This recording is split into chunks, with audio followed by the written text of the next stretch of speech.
Olá pessoal, sejam bem-vindos à nossa primeira aula de Fundamentos de Matemática. Essa disciplina, como nós já tínhamos adiantado na nossa primeira reunião, será uma disciplina à distância. Então, na nossa primeira aula nós vamos abordar o tema de equações com números inteiros. Essa aula foi preparada por mim, professor Carlos César, e pelo professor Francisco Felipe. Para dar início a essa aula, nós vamos dar a motivação pela qual nós precisamos desses conhecimentos.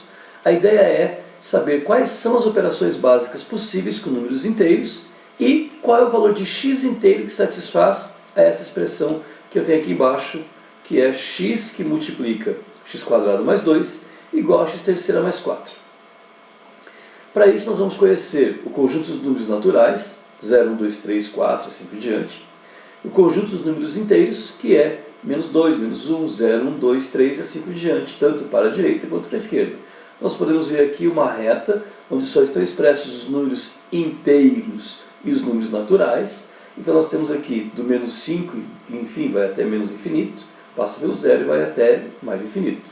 O importante é vocês entenderem que o conjunto N ele está dentro do conjunto Z, ou seja, N é um subconjunto de Z, porque Z ele comporta o 0, 1, 2, 3 e assim por diante, e também os números negativos. Muito bem. Vamos ver agora algumas propriedades da adição e da multiplicação. Nós podemos ver então aqui, a primeira propriedade que nós vamos abordar é a propriedade da associação. A propriedade da associação nos diz o seguinte, que A mais B associados por um parênteses, onde indica que o parênteses tem que ser resolvido primeiro, mais C, vai ser igual a A mais B mais C entre parênteses. Então aqui eu tenho uma associação de A com B, e do lado direito uma associação de B com C. Para dar um exemplo numérico, se A for igual a 2, B for igual a 3 e C for igual a 4, então eu vou ter aqui 2 mais 3 associados mais 4, será 2 mais 3, 5, 5 mais 4, 9.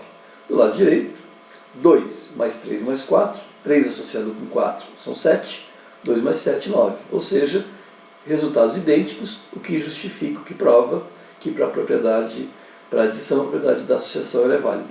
Para a multiplicação, A que multiplica B vezes C, nesse caso A associado com B, é igual a A que multiplica B vezes C, nesse caso B associado com C.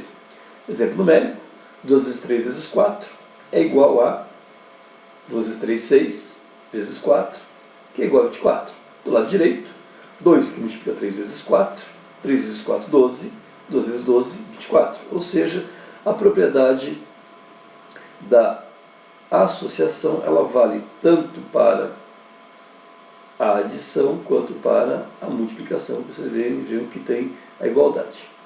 Propriedade comutativa.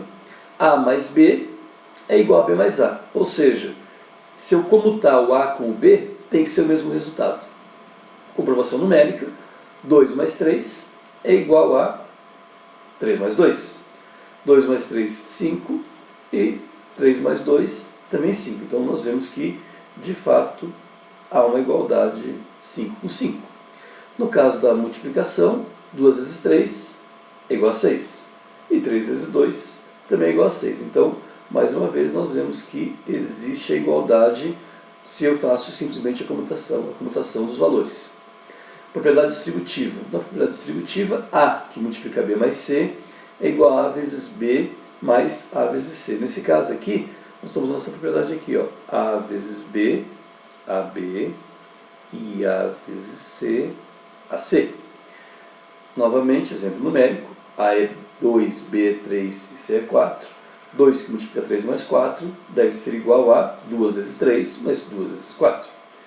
Porque aqui nós estamos fazendo de novo a distributiva, né? 2 vezes 3 e 2 vezes 4. Do lado esquerdo, 2 mais 3 mais 4, 7. 2 vezes 7, 14. Do lado direito, 2 vezes 3, 6, 2 vezes 4, 8, 6 mais 8, 14. Vamos ver agora a propriedade do elemento neutro. Elemento neutro é aquele elemento que, no caso da adição, se eu somar ele, tanto à direita quanto à esquerda, não muda o resultado. Então eu tenho aqui, se A for 2, 2 mais o elemento neutro 0 é igual ao elemento neutro 0 mais 2, que é 2, ou seja, ao incluir o elemento neutro, não altera o valor do A. Na multiplicação, o elemento neutro é 1. Aquele elemento que tanto multiplicando antes como multiplicando depois, ou seja, fazendo a comutação, mantém o mesmo resultado. E de fato, 1 vezes 2, elemento neutro 1, igual a 2 vezes 1, elemento neutro 1, que é igual a 2. O valor do A não se altera. O oposto aditivo. O oposto aditivo é aquele que, ao adicionar na equação, ele dá como resultado o elemento neutro. Então vejam só. Se eu pegar o A e o elemento oposto aditivo, que é o menos A, e somar, tem que ser igual, no caso da comutação, nós já vale a comutação para adição, menos A mais A. E tem que ser zero. Vejamos, então, um exemplo numérico. Se A for igual a 3, 3 mais menos 3 deve ser igual a menos 3 mais 3. De fato, se eu tenho 3 e eu somo com menos 3, dá zero. Se eu tenho menos 3 e somo com 3, também dá zero. E agora, então, nós podemos resolver aquele exercício inicial, aquela pergunta: qual o valor de x inteiro que satisfaz essa expressão? E a expressão é x, que multiplica x² mais 2, é igual a x terceira mais 4. Lembrando que aqui eu utilizo a propriedade distributiva. E utilizando a distributiva, nós vamos ter, então, x² mais 2x. Do lado direito não mudou nada, x terceira mais 4. Bom, nesse momento eu tenho que eliminar esses valores aqui de x² e x². E como que eu faço isso então? Utilizo o elemento oposto aditivo. Repito a equação e eu somo do lado esquerdo menos x² e do lado direito menos x², porque menos x², lembrando, é o aditivo oposto de x². Então, vamos cancelar esses dois aqui e esses dois aqui que vão dar zero. Sendo assim, me sobra 2x igual a 4. Se eu tenho 2x igual a 4 e eu quero saber o valor de x, eu vou dividir os dois lados da igualdade pelo número que multiplica o x, no caso, por 2. Dividindo 2x por 2 dá x, 4 por 2 dá 2, ou seja, x é igual a 2. Respondida a resposta inicial, trabalhando somente com números inteiros. Nesse caso, especificamente, o resultado foi um número natural. Por hoje é só, nós nos encontramos na próxima aula. Um abraço a todos e até logo.